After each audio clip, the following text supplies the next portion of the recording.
Ghana, a country on the west coast of Africa, is one of the most thriving democracies in the continent. It is a place full of history, religion, culture, scenery, wildlife, and some of the friendliest people on planet Earth. But the issue of LGBT is a no-go area. Most people see the LGBT community as inhuman and devilish practice. My name is Akosia. I was born and bred in Nungwa. Growing up, I played football with the guys and wore guy clothes till I was 12-13 years. My friends used to laugh at me, but I never told anyone about it because I didn't know why I was being laughed at until I was 15-16 years. I had a lady partner and my dad got to know. He asked me why I still wore male clothes even though I don't play football anymore. I told him that's what I feel comfortable wearing, and I don't like wearing the skirts because I usually do not feel comfortable in them. He told me not to come close to him if I can't stop wearing male clothes. He once saw the lady in the house he rented for me, and my neighbors told him that's the life I'm into. Then he disowned me. I was first living in Boga with my parents, but due to one or two things were going so difficult, especially in my school.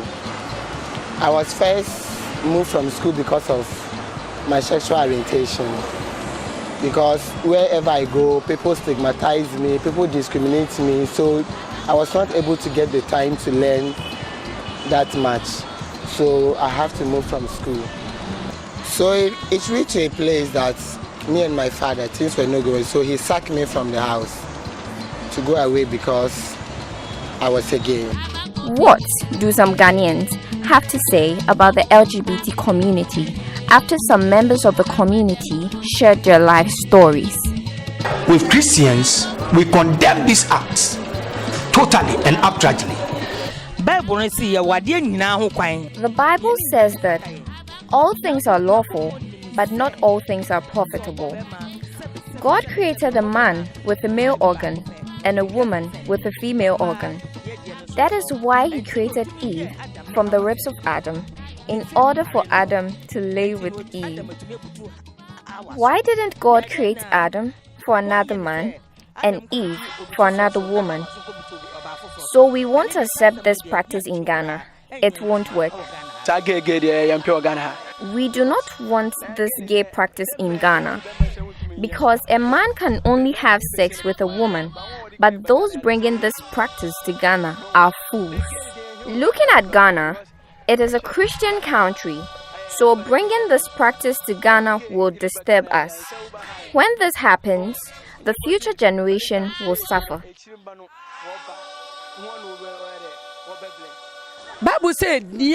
The Bible says anyone who sleeps with the same sex will be cursed. This practice will bring a great curse on Ghana, so we don't want it.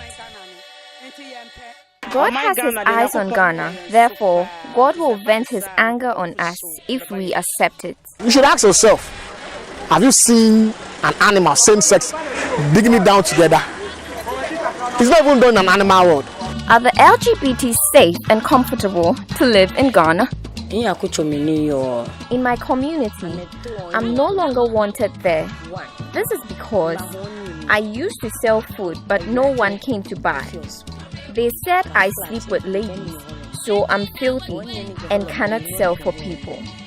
Some people deliberately plan to befriend me so that they poison and kill me. And I was told by someone not to befriend anyone because that was what they planned. Every human being is born free. That's why that person has that individual autonomy. And until that person offends the laws of the land, that person is expected to live in freedom. I don't think we should see them and then start mocking them or beating or hitting them with any item. I will first start from the point of view of research. All the research are showing that there's tremendous forms of abuses that LGBT people are going through in Ghana. And we want to ask the question, what has necessitated it. I think that as activists, we've not come together to push for a policy on hate speech. I think hate speech has generated all these abuses, which has affected the health of LGBT people. It has affected the social well-being of LGBT people. It has affected the political well-being of LGBT. It's because they have come out open and chosen a particular path. We tend to be against them, which I think is very bad, and we are being hypocrites. So it should be stopped. They should have their rights. But if they have their parties, they should have fun, go all out and do whatever they want to do. What is the law and policy in Ghana? From where I sit, it's important to stress the fact that LGBT people or persons are human beings, and the legal framework in Ghana protects every human being, irrespective of that person's orientation, be it gender or sexual. So if you take, for instance, the Constitution, Article 17 of the Constitution is clear on issues of discrimination based on gender and what have you. Even Ghana is a party to the Convention Against Torture. And if people who find themselves by way of their sexual orientation and gender orientation are stigmatized or discriminated against or harassed, brutalized, or find themselves in a very awkward position by way of their circumstances, the position of the law is clear. You cannot harass, you cannot discriminate, you cannot stigmatize on basis of somebody seeing you or perceiving a group of people to belong to a certain orientation or have a certain orientation. Over the years, work within the LGBT activism environment have always been in the area of empowering LGBT people. Work has been done in ensuring that LGBT people have access to resources, have access to education and information. Not much has been done in ensuring that there's a safe and sound legal and policy environment for LGBT people.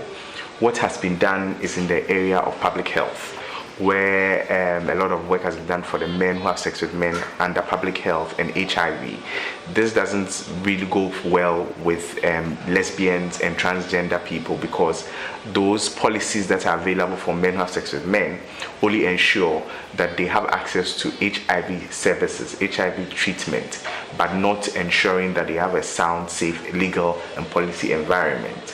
The work for activists in Ghana has been very difficult. The bashing, the media stories that come out about LGBT discourages the work that we do, but we continue to ensure that people understand that we are talking about human rights and nothing more than human rights and the protection of the well-being of LGBT people as Ghanaians who live in Ghana. The most important part of the law that really needs to change is the Criminal Offences Act, which is not clear, which gives the police and other institutions the power to do things that are not right. And within the legal environment, this is the little challenge that there is. What we can do is to put in place legal and policies that would help ensure that every individual, including LGBT people, are prevented from facing violence. They are ensure that they get access to services, they are not lynched, and ensure that whenever they face the law or they come in contact with the law, they are favorably given the opportunity like every other person in the law. Every human has rights, including these homosexuals or lesbians or whoever you call them. They also have rights to live, right to mingle with society, right to eat with the opposite sex. How for this right? Yes, they have. And this is where I can end it here. Should gay rights be legalized in Ghana? The laws of Ghana do not favor me. Left to me alone, it should be legalized so that I can become free. To me, I would say if the government accepts everything to us to get our freedom back, I think everything will be going normal to me. It's not good for gay rights to be approved. It's God's greatest abomination. If a nation should follow that nation is doomed, because that is not God's plan. His plan is a man and a woman should marry. Anyone in authority who pushes for the legalization of gay rights, he should be tested first. If he gets tested and he likes it, he should go forward and legalize. Otherwise, he shouldn't. Any policy backing this thing will be tragedy, and it would go down well with people from this part of our world. In the Western world, fine, they can do their thing, but in the part of our East Africa, we won't buy into it. Well, as Ghanaians, we really love our culture, and it's very difficult to accept such things. So I doubt it will be fully implemented. Maybe some people will be doing it and nothing can be done to them, but to make it legal, it will be very difficult in Ghana.